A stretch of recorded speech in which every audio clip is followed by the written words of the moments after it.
तेरे लिए एपिसोड 9 रणविजय का दांव। कहानी अब तक। रणविजय ने एरोगेंट वॉइस में कहा, कोई भी लड़की द रणविजय रॉय कपूर की कमजोरी नहीं बन सकती। और ये कहकर उसने अपना वाइन का गिलास एक सांस में खाली कर दिया और टेबल पर पटक कर वहां से उठकर बाहर चला गया। रणविजय के जाने के बाद रुद्र ने स्माइल करते हुए कहा, कभी ना कभी तुम्हारी जिंदगी में भी प्यार दस्तक देगा। प्यार कमजोरी नहीं बल्कि ताकत होता है। इसका एहसास तुम्हें जल्दी होगा। कोई एक लड़की जिसे तुम टूटकर प्यार करना चाहोगे, उसे हमेशा प्रोटेक्ट करना चाहोगे, यहाँ तक कि उसके लिए खुद को बदलना भी चाहोगे। और मैं दिल से चाहूंगा कि जल्दी ही तुम्हारी जिंदगी में कोई ऐसी लड़की की एंट्री हो। ये कहकर वो भी उठकर बाहर चला गया। रणविजय बाहर आकर जैसे ही वार काउंटर की तरफ बढ़ा, वहां पर फ्लोर पर डांस करती हुई लड़कियों ने उसे घेर लिया, जिसे देख रणविजय के चेहरे पर एक तिरछी स्माइल आ गई। उसने अपनी बाहों में दो लड़कियों को पकड़कर डांस फ्लोर की तरफ चल दिया। वहां म्यूजिक बज रहा था। रणविजय मदहोश होकर उन लड़कियों के साथ डांस कर रहा था। लड़कियां तो रणविजय का अटेंशन पाने के लिए कुछ भी करने को तैयार थी। रणविजय तो था ही इतनी हॉट पर्सनैलिटी का मालिक। अब आगे महेश जी का घर। सब लोग बैठकर अपना ब्रेकफास्ट कर रहे थे। तभी ब्रेकफास्ट करते हुए महेश जी ने कहा, जैसे कि तुम सबको मालूम ही होगा, अब शादी में 7-8 दिन का वक्त ही रह गया है और 3 दिन बाद हमें कपूर्स के रिजॉर्ट में शिफ्ट होना है। तो अपनी सारी तैयारियां जल्दी से जल्द कंप्लीट कर लो और अपनी पैकिंग भी। फिर बाद में ये मत कहना कि ये रह गया और वो रह गया। शॉपिंग भी कंप्लीट कर लेना। दरअसल शादी का वेन्यू कपूर फैमिली के रिजॉर्ट में रखा गया था। ये रिजॉर्ट काफी आलीशान और स्पेसियस था। इसे 2 पार्ट में डिवाइड किया गया था, जिसके एक पार्ट में लड़की वाले रहने वाले थे और एक पार्ट में लड़के वाले रहने वाले थे। ये रिजॉर्ट शहर से थोड़ा दूर था। अपने पापा की बात सुनकर सारिका ने कहा, डैड, कल हमारी पार्टी है तो कल हमें आने में शायद देर हो जाए। निर्मला जी, पर बेटा अब तुम्हारी शादी को कुछ ही दिन रह गए हैं, अब तुम्हें रुद्र से थोड़ा कम मिलना चाहिए। सारिका ने कहा, ओ मोम, कम ऑन प्लीज, आप तो पुराने जमाने की बातें मत कीजिए, आज के टाइम में ये सब नॉर्मल है। फिर उसने अपने डैड को आंखों से इशारा किया और रिक्वेस्ट की कि वह मोम को मनाए। महेश जी सारिका के इशारे को समझ गए थे। उन्होंने कहा, निर्मला जी कोई बात नहीं, और वैसे भी हमारी बेटी कुछ दिन बाद इस घर से विदा हो जाएगी, इसकी कोई इच्छा अधूरी नहीं रहनी चाहिए। बस इसी जगह आकर निर्मला जी नरम पड़ जाती थी। उन्होंने सारिका से कहा, ठीक है, पर कल ज्यादा लेट मत आना और रात को अकेले आने की जरूरत नहीं है। सारिका ने भी कहा, ओके मॉम, हमें कल रुद्री लेने आने वाला है और रुद्री छोड़ने भी आएगा, तो आप रिलैक्स रहिए। जब निर्मला जी वहां से उठकर चली गई तो सारिका जल्दी से आकर अपने डैड के गले लग गई। Oh dad, I love you. Mahesh ji ने भी हंसते हुए सारिका को गले लगा लिया और कहा, लव यू टू मेरा बच्चा, कही जो चुपचाप बैठी नाश्ता कर रही थी। जब उसने सारिका को ऐसे अपने डैड के गले लगते देखा तो कहीं ना कहीं उसको अपने बाबा की याद आ गई और उसकी आंखों में नमी तैरने लगी। ये बात महेश जी ने नोटिस कर ली थी। फिर उन्होंने प्यार से कही को अपने पास बुलाया, कही बच्चा इधर आओ। तो कही वहां से उठकर महेश जी के पास चली गई तो महेश जी ने उसके फोrehead पर किस किया और कहा, क्या हुआ बच्चा, बाबा की याद आ रही है?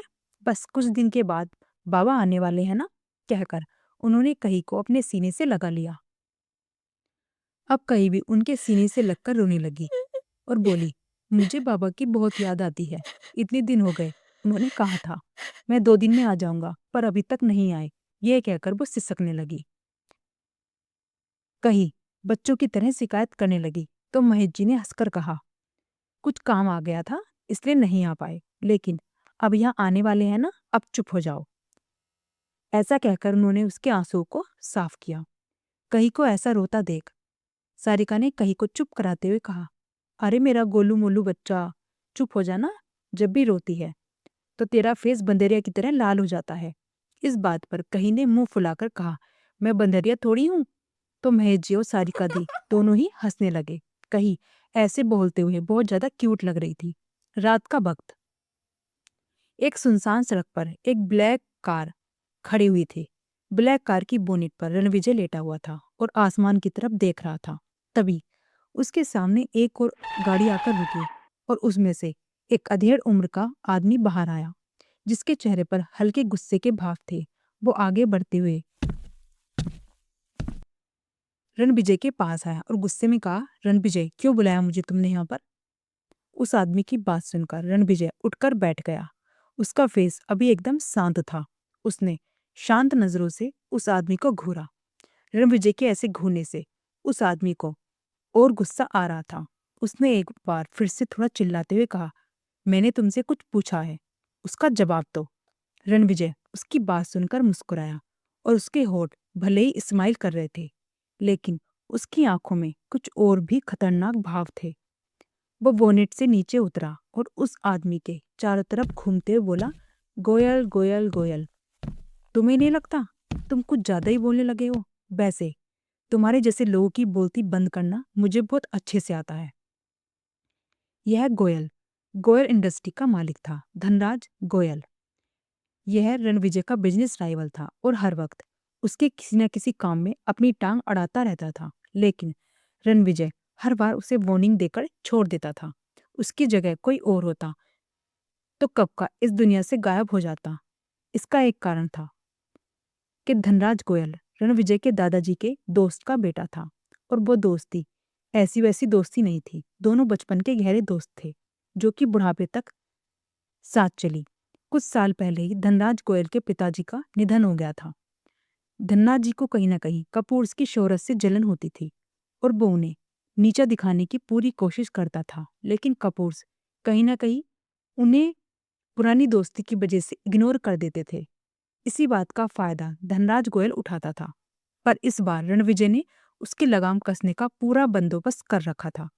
रणविजय की बात सुनकर धनराज ने उससे पूछा, मतलब क्या है तुम्हारा?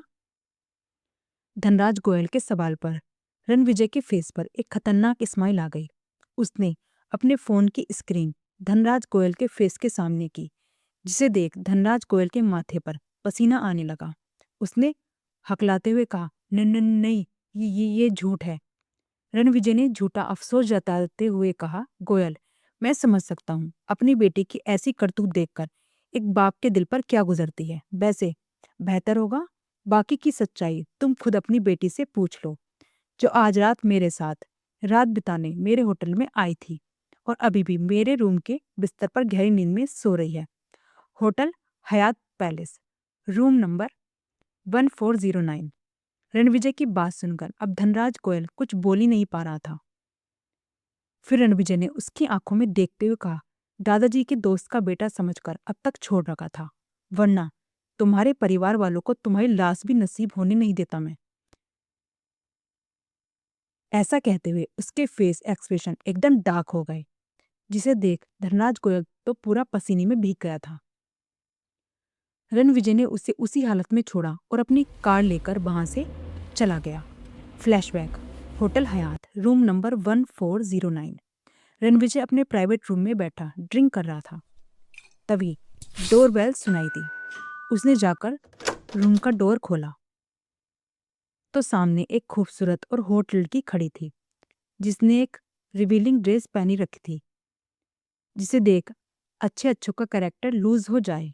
वो स्माइल करती हुई अंदर आई और रणविजय के गले लग गई। ओ रणविजय, मुझे तो विश्वास ही नहीं हो रहा कि मैं आज तुम्हारे साथ डेट पर आई हूँ। You don't know how long I have waited for this day baby. Ranvijay ने एक तिरछी स्माइल करते हुए कहा, और मैं पूरी कोशिश करूंगा कि तुम्हारा ये इंतजार जाया नहीं जाए। रणविजय ने ऐसा कहकर उसको कमर से थाम लिया। वैसे उस लड़की का नाम सीना गोयल था, धनराज गोयल की इकलौती बिगड़ी हुई औलाद। रणविजय के ऐसा करने से शीना और ज्यादा एक्साइटेड होकर बोली, oh Ranvijay, you have always been my dream. I always want to be with you and yours. ऐसा कहकर वो उसे किस करने के लिए रणविजय के होठों की तरफ बढ़ने लगी। शीना धीरे धीरे रणविजय की तरफ उसे किस करने के लिए बढ़ रही थी। जैसे ही वो उसके होठों की तरफ बढ़ी, तभी रणविजय ने अपनी सिडक्टिव टोन में कहा, बेबी थोड़ा वेट करो, क्यों ना थोड़ा वाइन का नशा किया जाए, because I think after this we will be able to enjoy better, still the whole night is left. Ranvijay की बात सुनकर शीना अदा से मुस्कुराते हुए रणविजय को अपनी नसीली आंखों से देखती हुई उसका हाथ पकड़ उसे काउच तक ले गई। रणविजय और शीना दोनों ही काउच पर एक साथ बैठे हुए। शीना रणविजय से कुछ ज्यादा ही चिपक कर बैठी हुई थी। रणविजय ने सामने टेबल पर रखी वाइन बोतल से 2 गिलास में वाइन डाली और एक वाइन के गिलास सीना की तरफ बढ़ा दिया और उसकी आंखों में देखते हुए दूसरे गिलास से वाइन पीने लगा। शीना भी अंदर से बहुत खुश थी। आखिर इस शहर का मोस्ट एलिजिबल बैचलर आज रात उसके साथ नाइट स्पेंड करने वाला था। रणविजय ने आज ब्लैक पैंट और वाइट शर्ट पहनी हुई थी। उसने अपने शर्ट की बाजू को फोल्ड किया हुआ था, जिसमें उसकी मजबूत बाहें, जिसमें उसके स्ट्रॉन्ग मसल्स साफ नजर आ रहे थे। शर्ट के ऊपर से खुले बटन से उसकी मस्कुलर चेस्ट उसे काफी हॉट और सेक्सी लुक दे रही थी।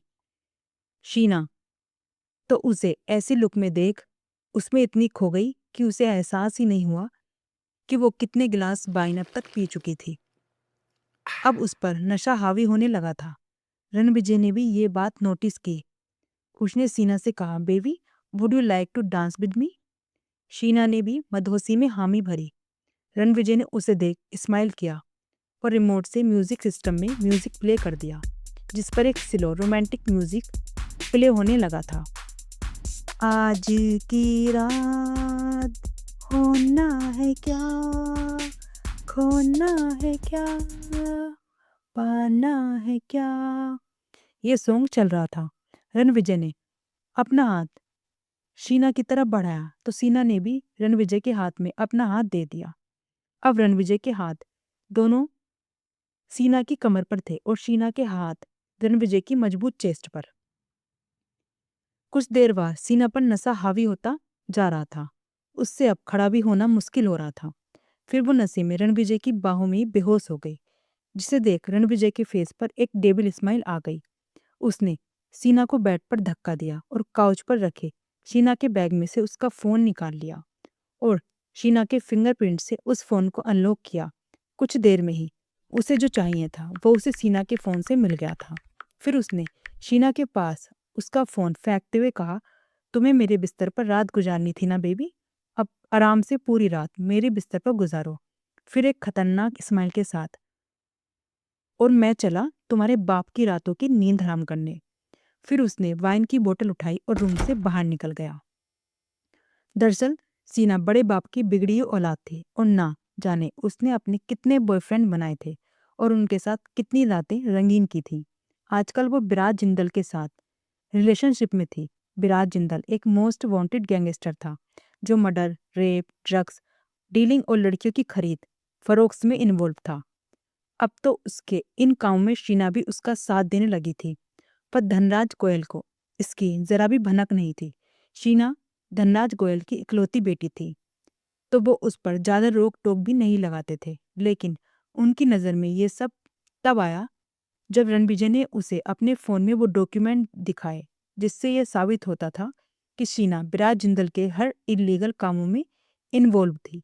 अगर ये बात बाहर आई तो शीना की जिंदगी तो बर्बाद होती ही, साथ में धनराज गोयल का बिजनेस भी सबके घेरे में आ जाता और पुलिस उनके पीछे हाथ धोकर पड़ जाती, सो अलग। अब वो समझ गए थे कि रणविजय ने जितना बचकर रहा जाए उतना ही अच्छा होगा, वरना रणविजय कुछ भी कर सकता है। Flashback and. दूसरा दिन। कही और सारिका दोनों रूम में पार्टी के लिए तैयार हो रही थी, जहां सारिका को एक शॉर्ट ड्रेस पहनाने पर अड़ी हुई थी। कहीं उस शॉर्ट ड्रेस को पहनने को तैयार नहीं थी। वो अपना अनारकली सूट पहनने के लिए बोल रही थी। सारिका ने कहा, कहीं ऐसी पार्टी में अनारकली सूट पहनकर नहीं जाते, और तुम पहले भी तो मेरे साथ जा चुकी हो ना ऐसी ड्रेस पहनकर। तुम कितनी प्रिटी लगती हो ऐसी ड्रेस में। फिर उसने कहीं को इमोशनली ब्लैकमेल करते हुए कहा, कहीं मैं वैसे भी कुछ दिनों में इस घर से चली जाऊंगी, फिर हम कभी कभी ही मिल पाएंगे ना। तो क्या तुम मेरी इतनी सी बात नहीं मान सकती? ऐसा कहकर वो सैड होने लगी। कही अपनी सारिका दी को सैड नहीं देख सकती थी, इसलिए उनके गले लगकर बोली, दी आप मुझसे मिलने आओगे ना? जब आप चली जाओगी तो मैं आपको बहुत मिस करूंगी। फिर वो बोली, अब आप कह रहे हो कि मैं ड्रेस पहन लेती हूँ, आप चाहती हैं ना मैं ड्रेस पहनूं? सारिका ने सिर हिला दिया। तो कही अपना ड्रेस चेंज करने के लिए चली गई। सारिका फिर स्माइल करती हुई कुछ सोचने लगी। ओ कही, मेरी इनोसेंट सी बहन, तुम मुझे बहुत याद आने वाली हो, मेरी क्यूट सी डॉल। सारिका भी अब खुद तैयार होने में बिजी हो गई। सारिका ने रेड कलर का लॉन्ग गाउन पहना हुआ था और अपने बालों का मैसी बन बना रखा था, जिसकी एक दो लट उसके फेस की खूबसूरती को और भी ज्यादा बढ़ा रही थी। उसका सलीके से किया हुआ मेकअप उसे काफी स्टनिंग लुक दे रहा था। कहीं भी अपनी ड्रेस चेंज करके बाहर आ गई। उसने एक लाइट येलो कलर की फ्रिल वाली फ्रॉक ड्रेस पहनी हुई थी, जो उसकी थाई तक ही आ रही थी। उसने कहीं एक क्यूट बच्ची लग रही थी। वो उसके गोरे रंग पर और ज्यादा खिल रही थी। कहीं की स्किन अभी भी बच्चों की तरह सॉफ्ट थी। उसने अपने सिल्की लंबे बाल खुले ही छोड़ रखे थे। सारिका ने उसका बिल्कुल लाइट मेकअप किया था। कहीं की स्किन इतनी ग्लोइंग थी कि उसे किसी मेकअप की जरूरत ही नहीं पड़ती थी। उसके चेहरे की मासूमियत हर किसी का ध्यान अपनी तरफ खींच लेती थी। तभी सारिका का फोन रिंग करने लगा, जिस पर हनी नाम फ्लैश हो रहा था, जो कहीं ने भी देख लिया था। कहीं सोचने लगी, ये हनी क्या है, दीदी से पूछती हूँ। लेकिन इससे पहले ही कहीं कुछ पूछती, सारिका ने फोन रिसीव कर लिया और बात करने लगी। फोन के दूसरी तरफ रुद्र था। रुद्र, बेबी क्या तुम रेडी हो? सारिका, हाँ हनी, बस हम आ रहे हैं। रुद्र, तो जल्दी नीचे आओ, मैं वैसे भी लेट हो रहे हैं। सारिका ने कहा, बस हम रेडी हैं, अभी नीचे आ रहे हैं, कहकर उसने फोन डिस्कनेक्ट कर दिया और कहीं को जल्दी आने को कहकर चली गई। सारिका जल्दी से बाहर आई और रुद्र को हक किया और जाकर गाड़ी की बैक सीट पर बैठ गई, क्योंकि आगे रुद्र और रणविजय बैठ गए थे। गाड़ी रणविजय ही ड्राइव करने वाला था। सारिका ने रणविजय को हाय कहा तो रणविजय ने भी स्माइल करते उसका रिस्पॉन्स दिया। फिर सारिका ने रुद्र से कहा, बस 2 मिनट, कहीं भी आ रही है। तभी कहीं जल्दी से आती दिखी और वो भी आते ही गाड़ी की बैक सीट पर बैठ गई। उसने रुद्र को हाय किया तो रुद्र ने भी उसे रिस्पॉन्स देते हुए कहा, हेलो कही।